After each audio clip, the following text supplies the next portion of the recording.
Nosebleeds are commonly caused by a dilated or enlarged vessel in the nose. The lining of the nose is very thin and can be prone to injury. So sometimes picking at the nose or blowing real hard can tear a vessel and make it bleed. If your blood pressure or your heart rate is up or on blood thinners, the nose is more likely to bleed. Nosebleeds are kind of like quicksand, so the more you get excited, the more you move around, the more you dab and wipe your nose, the more you elevate your heart rate and blood pressure, the more likely you are to have bleeding from the nose. If you do get a nosebleed, the appropriate thing to do is to take a cotton ball and put on some Afrin or oxymetazoline spray.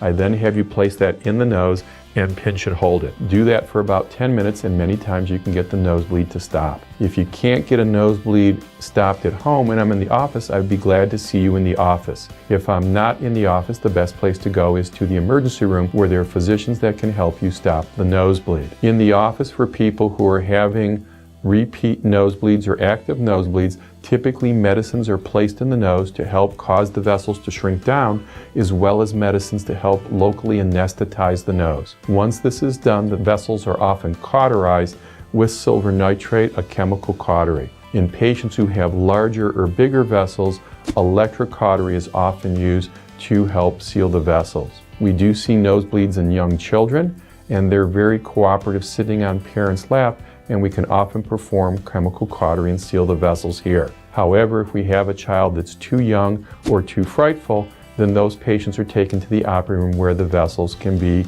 appropriately sealed. However, sometimes in adults, more severe nosebleeds are seen further back in the nose. In these patients, they're often taken to the operating room where using a telescope we can identify the vessel and cauterize or seal them using electrocautery. In patients with more severe nosebleeds, sometimes the main vessel coming into the nose is identified and has clips placed on it. This is a transnasal ligation of the sphenopalatine or internal maxillary artery. This has a high rate of success, relatively low complications, and is tolerated very well by patients. At times when patients have severe nosebleeds, sometimes in the emergency room, nasal packs are placed until a more definitive surgical procedure can be performed.